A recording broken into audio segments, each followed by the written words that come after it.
Hello, this is Bradley from Bradley Gore Blog. In this post, I'd like to take a look at NativeScript's TabView.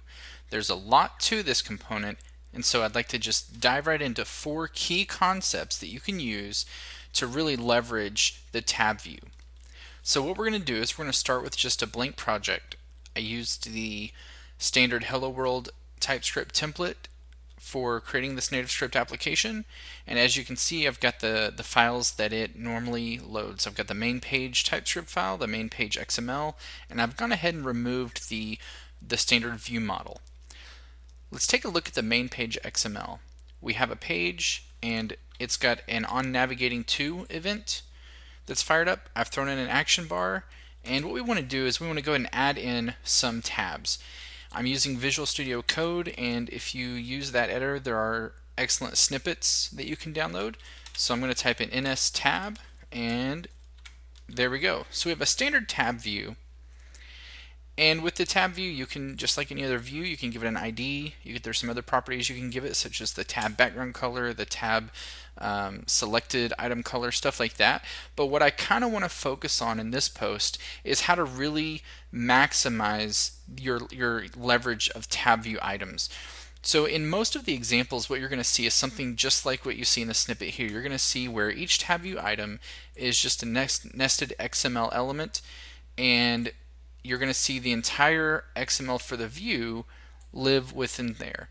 And so you'll have something simple like a label or a small stack layout.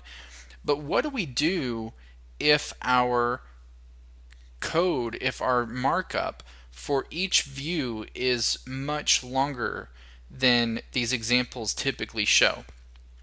For instance, each of these tabs is essentially a page of their own. They just kind of have maybe a core commonality, thus they are tabbed together. But each one could be pretty complex. So let's take a look at how we can clean this up.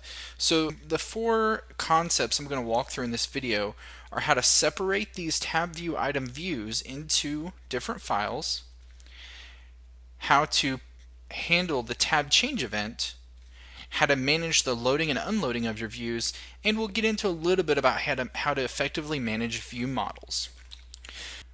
So the first thing that we're going to walk through is how to break out our items into separate views. So let's just separate these in our markup real quick, and we can see here that we've got 2 tabs. I actually want to create an application with, let's do 4 tabs. So let's just copy this, and so we'll do tab 3 and tab 4 being the titles.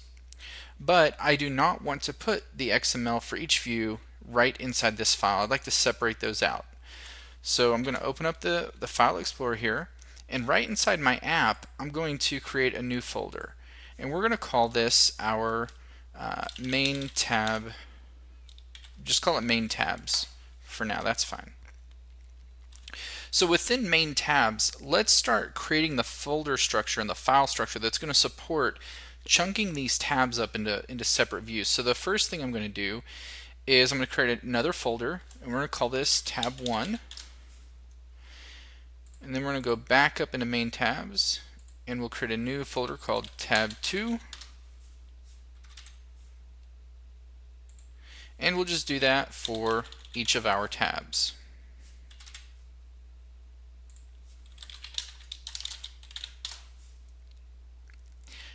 Now what we're going to want to do is to go ahead and start creating some of the XML. So inside the tab 1 folder, what we're going to do is we're going to create the XML file and the TypeScript file that are going to go along with this tab. So let's do tab1.xml, and we will do tab1.ts. Alright. For now in the XML, what we'll do is we'll just leave it blank, and let's focus back on our main view. So now that we've kind of gotten this folder structure set up for the tabs that are going to go in our tab view, let's think about how we can bring those in. One of the simplest ways, and one of the ways that I really enjoy using with NativeScript, is namespacing. So namespacing isn't anything new to NativeScript or specific to NativeScript. It's just something that's part of the XML specification. But you can use that to leverage separating out your views into components and things like that. Now, one thing I would like to add here is that pulling in chunks of view via namespacing, you can't pass in data the way that you would like if you're used to like maybe an Angular directive, or if you had a plugin.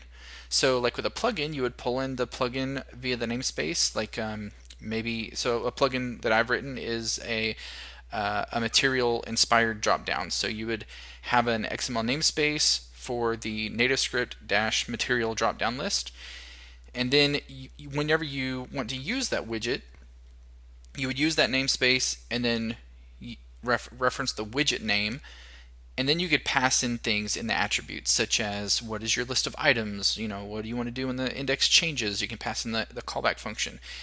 If you just have components that are just chunked up like this, you don't really have that ability. So if you're looking for more of that kind of ability, you can either get really clever with how you use services and how you use kind of shared services like that, or even the pages binding context, which we'll look at later, the view models and stuff, or you can basically create plugins that are just going to be used in your app. So if you have a certain type of widget that may be used multiple places, but you want to be able to pass in event handlers and whatnot, you can do that.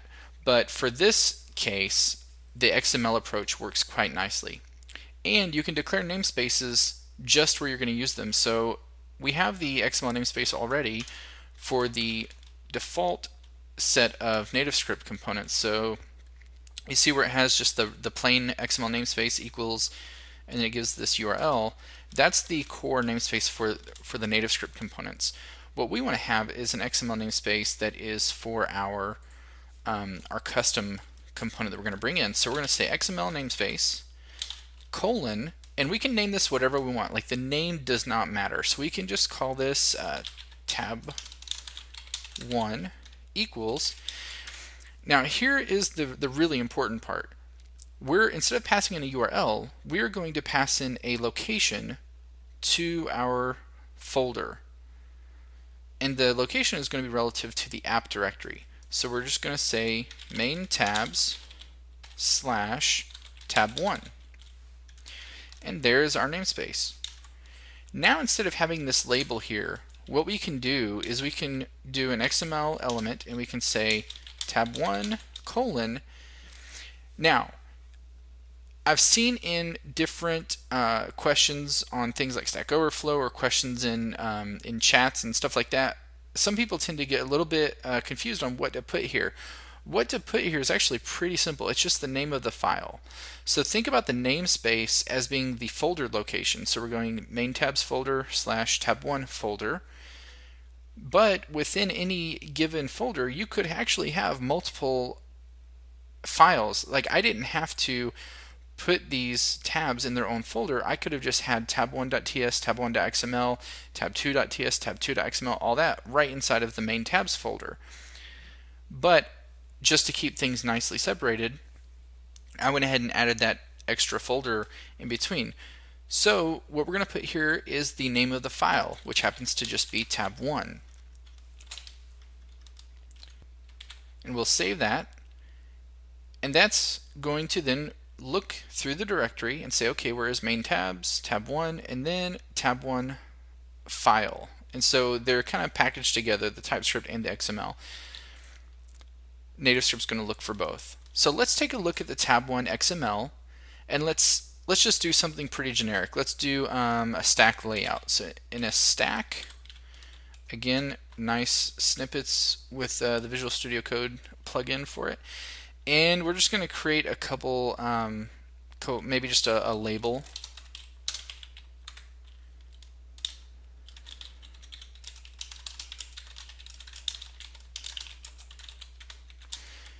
And we'll just say, hello, you're on tab 1. This post isn't necessarily about creating pretty content or nice content, so we're not really going to worry about that. What we are going to worry about, however, is populating some events on this view.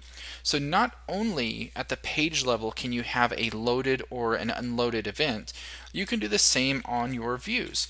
So we're going to say loaded equals on view loaded,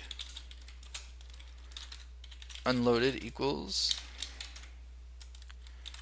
on view unloaded. So now we've done the same thing to each of the other tabs. Tabs 2 through 4 now are using the XML namespace to pull in their own tab view.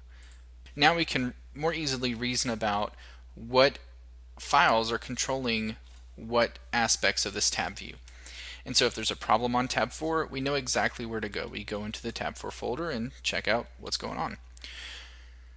So if you recall, in the tab1.xml, we had a loaded and an unloaded event. So let's go ahead and populate those now. What we're going to do is we're just going to import a couple things. We're going to import event data,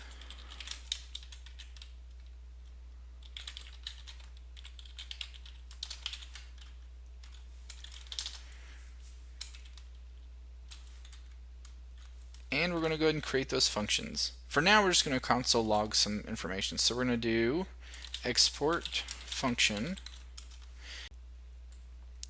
All right, for loaded, we need on view loaded.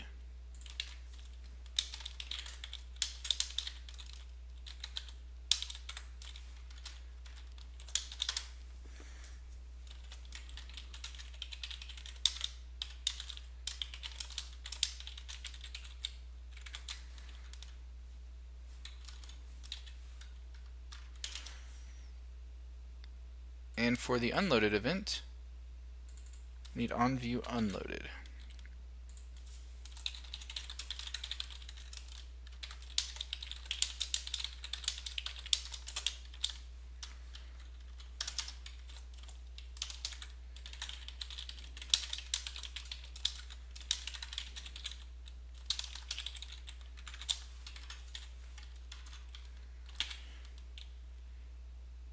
For now, we're just going to do the same thing for all of the other tabs, and we'll kind of explore as we go along what other things we're going to need to do in these loading and unloading events.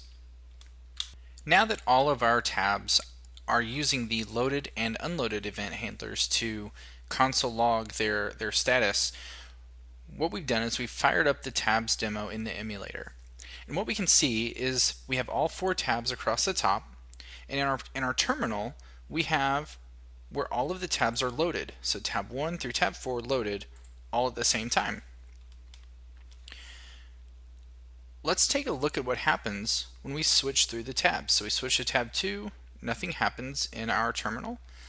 Switch to tab 3, tab 1 is unloaded. Interesting. We switch to tab 4, tab 2 is unloaded. So let's go back to tab 1. Okay, we have a couple more events. 1 and 2 are loaded, 3 and 4 are unloaded. Let's go to tab 2. Tab 2 causes tab 3 to be loaded. So if you've kind of noticed a pattern here, what's going on is that probably for the sake of managing resources, the tab view is trying to be smart about what it thinks you're going to do. So when it first pulls up, it loads all of the tabs, because it doesn't really know where you're going to go. But if you switch to a certain tab, the odds are probably fairly good that the next tab you go to is going to be one close to it. So for instance, when we went all the way to tab 4, it dropped tabs 1 and 2 and it unloaded them and said, hey, go ahead and clear out, I need the resources. The odds are probably pretty good that you're going to go to tab 3, or if this had more tabs, a tab 5, from tab 4, then going all the way back to tab 1. But as you get to tab 3 again, it would have loaded tab 2 up, and it would have assumed that from tab 3, you're more likely to go to either tab 2 or tab 4. So knowing that these events, these loaded and unloaded events happen like this, that kind of leads us to go into one of the concepts that I said we'd cover in this in this post, and that is to manage the loading and unloading of our views. Now that we're kind of armed with this knowledge, we can be pretty clever in how we approach binding our views to models or doing things like changing the action bar title. So let's look at that. Let's take a look at the action bar title. It says tabs demo currently, but what if we wanted to make it say the name of the tab that we're on? So let's take a look at that next. So here we are on the first tab, and instead of just console logging that the tab is loaded, we actually want to change the title of the tab, of the action bar. If you recall, whenever we first wired up these events, I mentioned that the event data interface is the type of data that we're going to receive. That object or that interface has a property called object, which is an instance of the view, a reference to the view that kicked off that event. So we know we're going to be working with a view, so we might as well go and import that module. Alright, we also know that we're going to be working with a page, because every view has a reference to the page that it's on. The page is actually going to hold the reference to the action bar. So let's go ahead and import the page reference as well.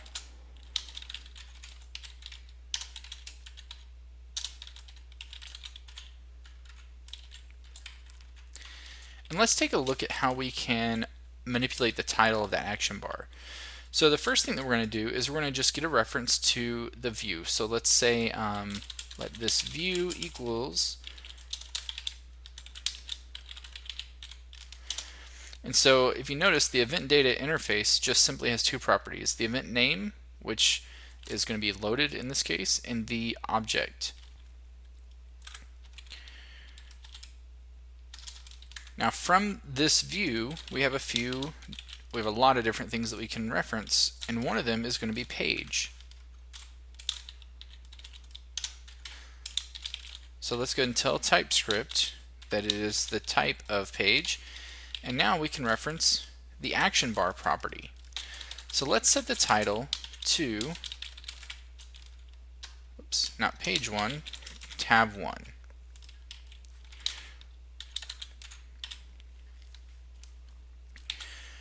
And let's take a second and go ahead and do that for all of the other tabs. Now that we have each tab modifying the action bar title once it's loaded, let's take a look and see what's happened. So we're using the lifecycle feature of NativeScript, and so our emulator has picked up those changes, and we can see once again that all 4 tabs are loaded. However, our action bar says tab 4 instead of tab 1. So already we're kind of seeing that we have a little bit of a problem in our logic. So let's navigate through the tabs and let's see what happens. So tab 2 was unloaded.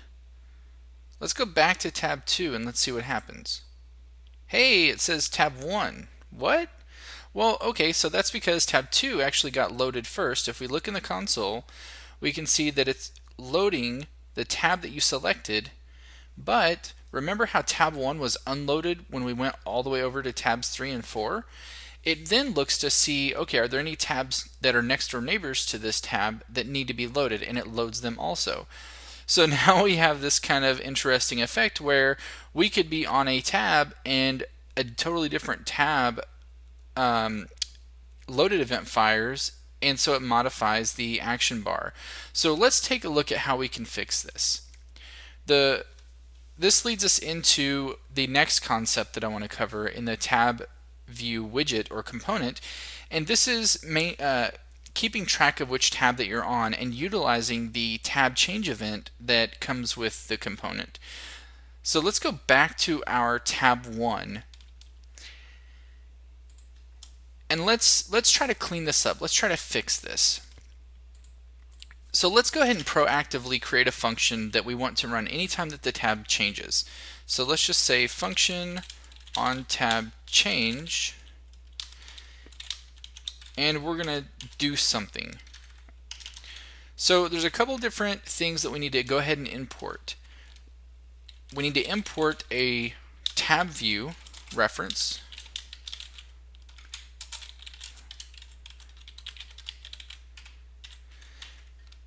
And there's also one other thing that we need to import. In the TabView module, there is a selected index changed event data interface that we can import. So I'm going to keep hammering this home that the event data interface is kind of the core for most of the events in NativeScript, because once you realize that, then you kind of just know what to expect in most of your events. This interface is just an extension of that, and it just adds a couple of properties. It adds a new index and an old index. So we're gonna make use of those here in just a second. So what do we want to happen on the tab change? So let's see. We want to modify the action bar. Okay.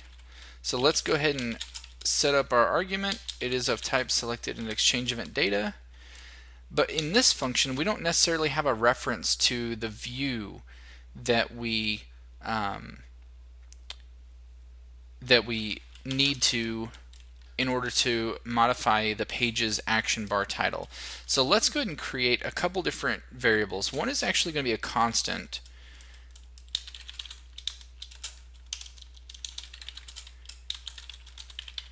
And it's going to hold the index of this tab.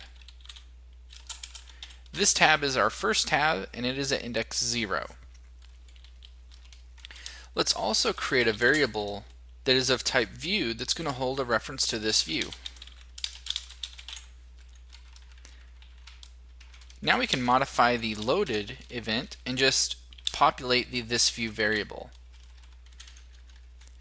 Now on the tab change, what we want to do is we want to just check to see if the arg.newIndex equals this tab index, and if so, we're going to change its title.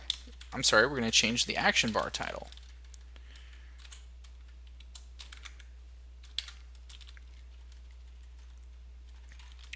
So we've got the reference to the page and the action bar, we've got the reference to this view, and we have an event handler all ready to go for when the tab is changed, but we actually need to get the event to recognize our handler.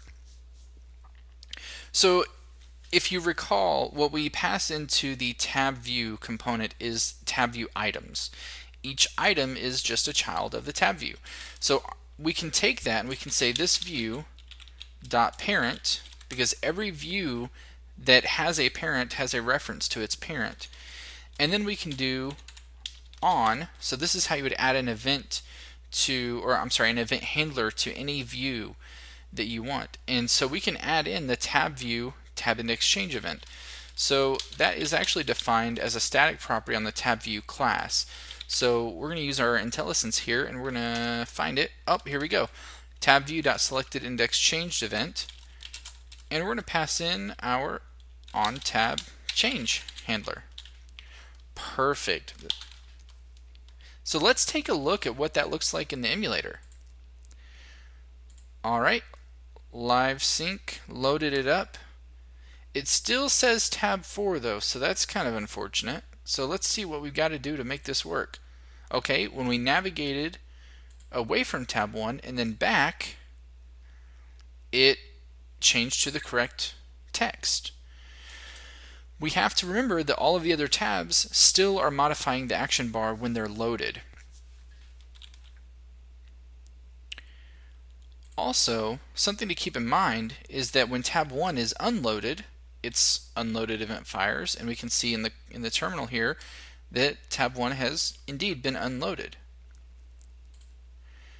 However, when tab 1 is loaded again, what we may not even notice, because we're not console logging anything, is that the event handler lived on. And so this is important. So let's go ahead and prove that real quick. So let's log out in the console. Every time that the tab changes, we're going to log that we're firing this console log from tab 1, and the onTabChange event was fired. And let's go ahead and just spit out the new index.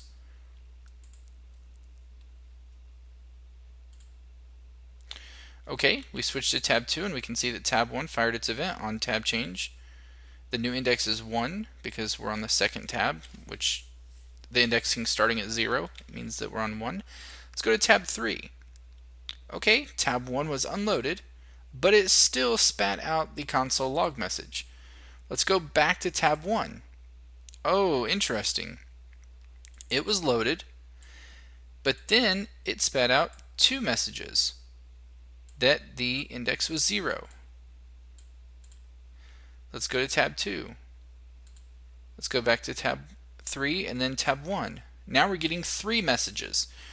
So if you think about this in terms of resource management, you may have heard the term memory leak before. You may have heard where people will look at code and say, hey, you've got a memory leak. What they're basically saying is something like this has happened, where if we had a reference to this view, which we do, but it was being unloaded and reloaded every time, or we had a reference to some complex data object or some other piece of view that was maybe getting destroyed or unloaded as well, these references that are being held on to are not going away, and so the garbage collector can't get them. So you keep doing this long enough and you're eventually just going to overflow the memory.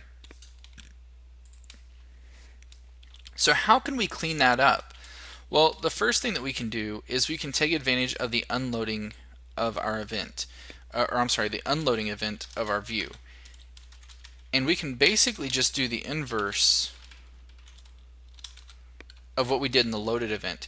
Instead of saying .on, we're going to say .off, which is just a nice way to clean up your event handlers.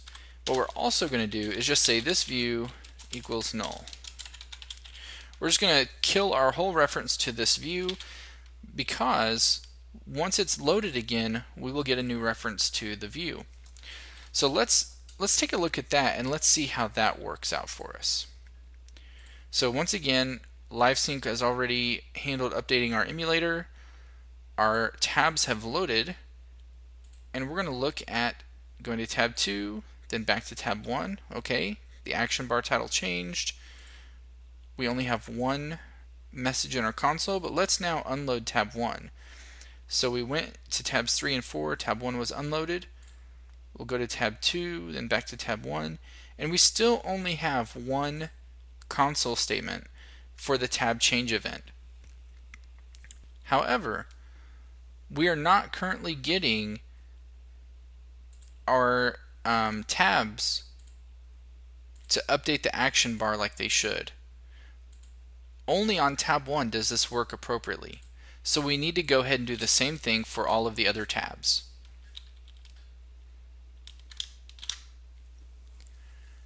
Now that all of our tabs have been updated to clean up their event handlers and to subscribe to the TabView selected index change event, the emulator has been updated, and we can see that our tabs again have loaded, but our title and our action bar still says tabs demo. So let's navigate through the tabs and let's see what happens. When we click on tab 2, we can see that the title of the action bar gets updated appropriately. Tab 3, same thing. Tab 4, same thing. When we go back to tab 1, then the same thing happens there. So what we need to recognize here is that the subscription actually happens after that the tab is loaded, and thus after the very first event is fired. If you have a tab view and you want to dynamically change the title, what you'd want to do is you'd want to first check and see what the selected index is of your tab view whenever you load the view. So for instance, if our first selected index of our tab view is going to be 3 for whatever reason, when we load the tab view, we're going to select index 3. You can set that in the tab view, but you're going to want to check in the loaded event of all of your views to see which tab is selected, and if it's your tab, then populate the title. So let's take a look at what that would look like. In the loaded event, we've already gotten the reference to the parent. So what I'm actually going to do is I'm going to do let parent tab view equals tab view this view dot parent. Now what we can do is we can just use parent tab view for the subscription, But we can also just do a little if condition and just say if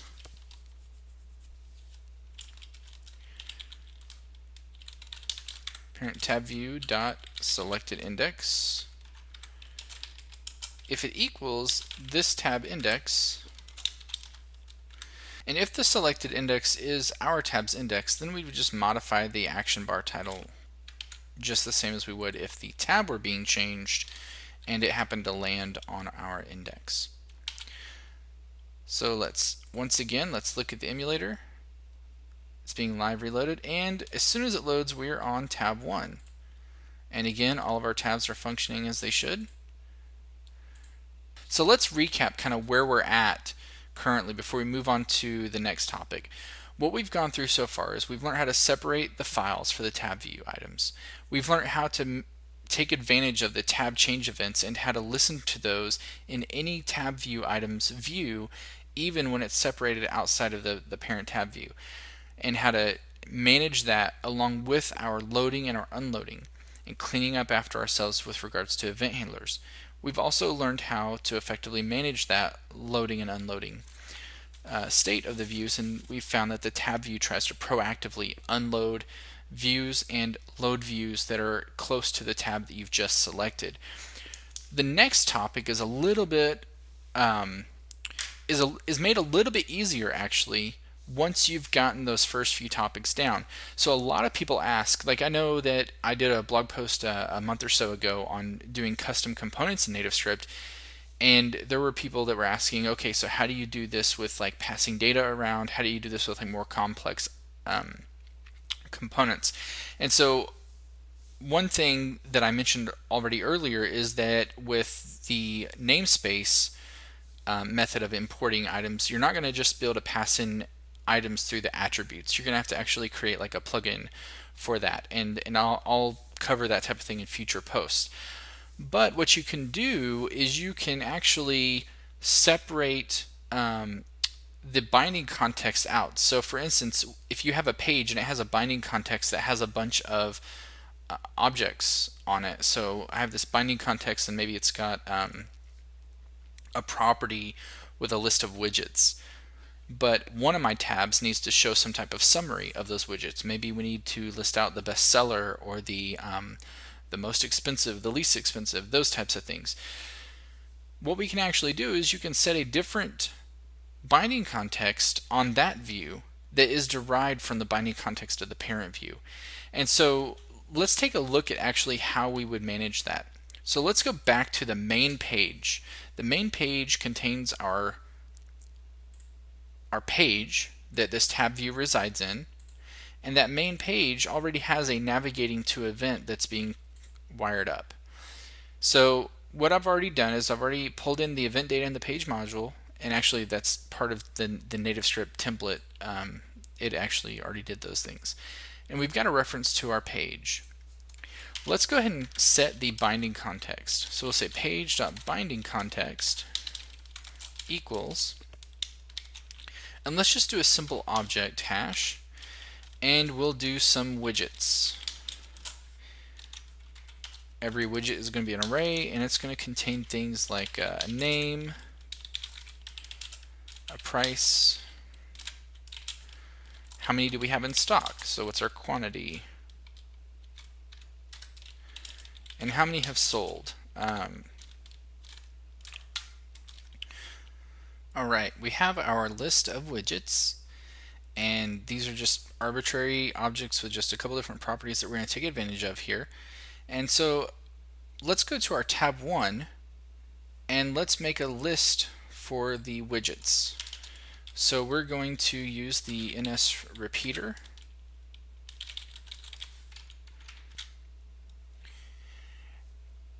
Now that we've updated the tab 1 template to display a list of all of the widgets that we've created and a little bit of information about each one, let's take a look at the emulator and see how that looks. So we can see each item, we can see that there's a divider and just some general information. And so it's wired up and it takes the data source that was on the page and it applies it to the repeater just fine. So that's one way that we can take a look at using the page's binding source. But let's say in tab 2 we wanted to take a look at a more high-level overview of our widgets. Instead of each widget line by line, we want to see how many widgets do we have in total, maybe what the average price is, maybe what the best seller and the worst seller is, some different things like that. So let's just take a look at how we can do that. Let's go into tab 2, and in the loaded event we can take a look at the binding source of the page. So we can say let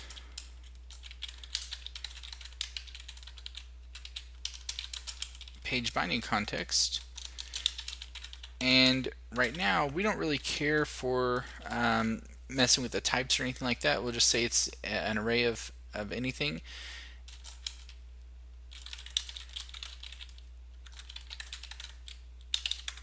And let's just set it to the page.binding context. So this is actually going to be the binding context that's on the page, and if we do let widgets equals page binding context dot widgets, and notice that I actually put the wrong type on the binding context. It's actually just going to be any, and the widgets are going to be the array. Now that we've pulled in the set of widgets, we've massaged the data a little bit, we've sorted them by price, we have gathered together some of the data such as the widget count, the highest price, and the lowest price. What we can do is we can take the reference to our view, which again is the TabView item held within the page, and we can modify its binding context directly, and we can just set it to this object that has those few properties.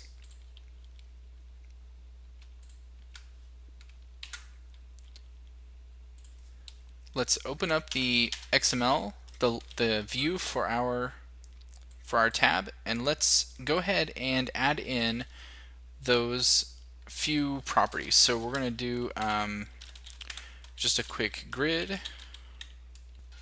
Now that our view is wired up to receive the new information that's going to be held within the binding context, let's take a look at the emulator, which has updated by now.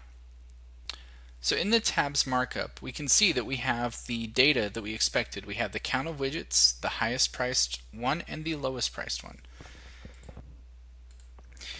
And that's one way to handle this if your data is going to be just statically loaded right into the page like that.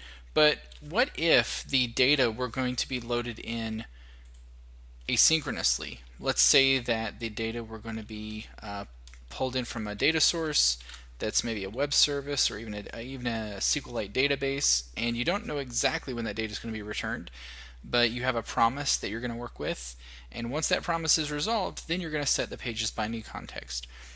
Let's take a look at how we can take care of that. So let's go back into the main page, and let's go ahead and do a set timeout.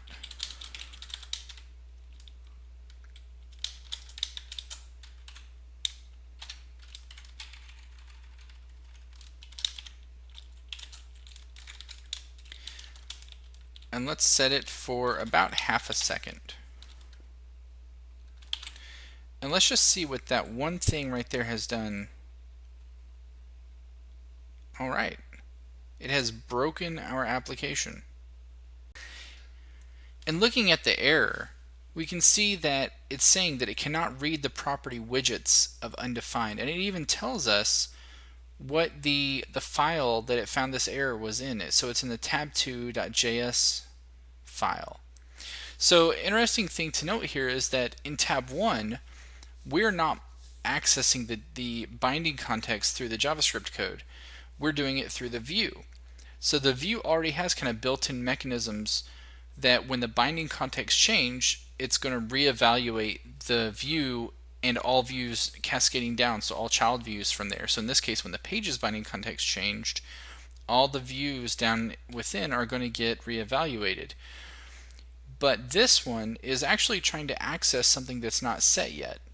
It's trying to pull the widgets from the binding context of the page in our tab2 file, but the binding context hasn't been set yet, and so we basically just get the cannot read property widgets of undefined error because of that. So what we could do is we could possibly put in some type of shared service, or we could maybe throw another event around that said that we fire on the view to say, hey, that we've loaded the data. But there's also another mechanism that we can kind of take advantage of, and it's the same one that the view is already using. So when the page's binding context change, it's going to fire these events down through the child views. What we can do is we can actually pull this out of the loaded, and we can have another function. So let's do function update bindings.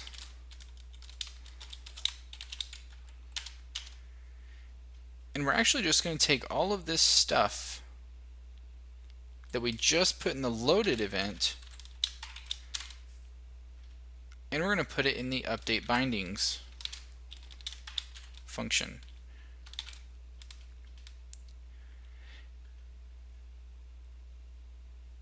And we can put that in the on tab change event. So if the tab is this tab, let's update the bindings.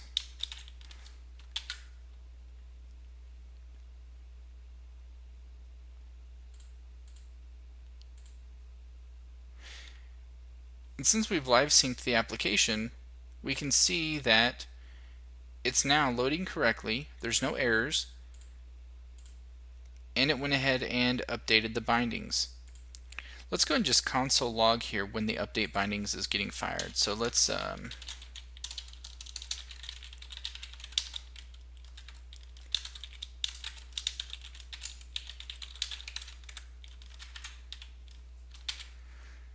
way we can see exactly when that's happening.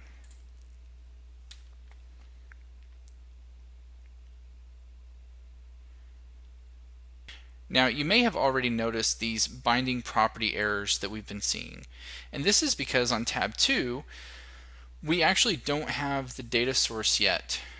And so we get that the view is referencing properties on the binding context that are not there yet. Fortunately, the TypeScript compiler is smart enough to just log those out, but not break your application over it. Basically, it's probably just assuming that it's something you're going to put in the future, but it's nice to have it logged out in case you maybe misspelled a property or something like that. But let's go ahead and navigate to tab 2, and we can see that our update bindings method was called, and because the binding context for this tab was updated, we now have our data even though it was loaded half a second after the page was loaded. So that's one way to handle that. Another way to handle this would actually be to tap into the binding context change event, what we were talking about a few minutes ago, so that you would know directly when the binding context changed. Instead of updating the bindings every single time the tab changes, what we may want to do is only update the bindings if the binding context actually changes, because maybe some of your calculations, maybe you're doing something more complex than sorting a few widgets and getting the highest and lowest prices. Maybe you're doing something that is a little bit intensive on the processor or takes a while to calculate, and so you don't want to do that every single time. What you can actually do is update it only when the binding context changes. So let's take a look at how we can do this. There is not an actual event for this. What we're actually going to do is something that is probably not technically supported or stressed that it's possible in the documents. What we can actually do is monkey patch the view's binding context change event. So what we can do is we can say this view dot underscore on binding context changed. We can set a variable. We can say let orig bc changed equals. So we want to get a handle to the original event. Next, we want to update the event handler on this view so that when the binding context changes, it doesn't only call the original event handler, but it calls our update bindings method. So this view dot underscore on binding context changed equals function.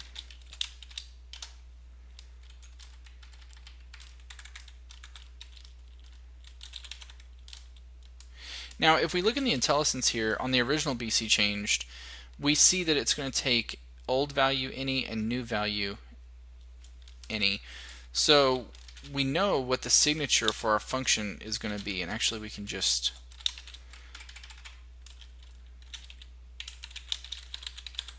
use the arrow function here. So we're going to take the old and then the new context. We're going to pass that into the original callback, but we're also going to call our update bindings method.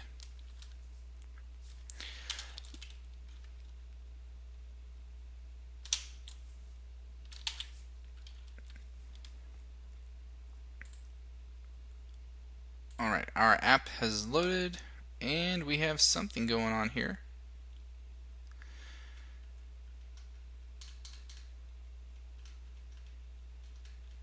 So notice that tab 2's update bindings is getting called an awful lot.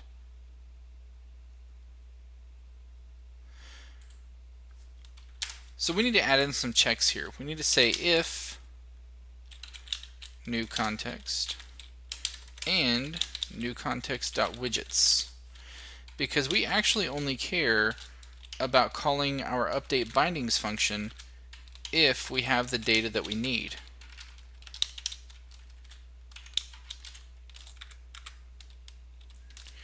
Let's try that out, see how that works. Perfect. So if you notice that there was a split second there that tab 1 was empty, and then the list populated, and then our tab 2 update bindings callback fired.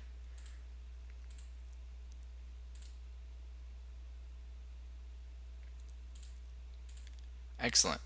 So there's a few different techniques that you can use when we're dealing with our TabView items. So let's recap what we've learned in this video. What we've gone over is the TabView and kind of how it works. We've talked about 4 concepts that I've put together for how to really take advantage of all that the TabView has to offer and to keep your sanity while doing it. We've learned how to separate our files out for our TabView items. We've learned how to handle the tab change events to be able to update the action bar or pull in data, things like that. We've learned how to manage the loading and unloading of the views, and being armed with that knowledge makes it very easy to maintain and manage the view models for each TabView item. Again, this has been Bradley from Bradley Gore Blog. Thank you for watching.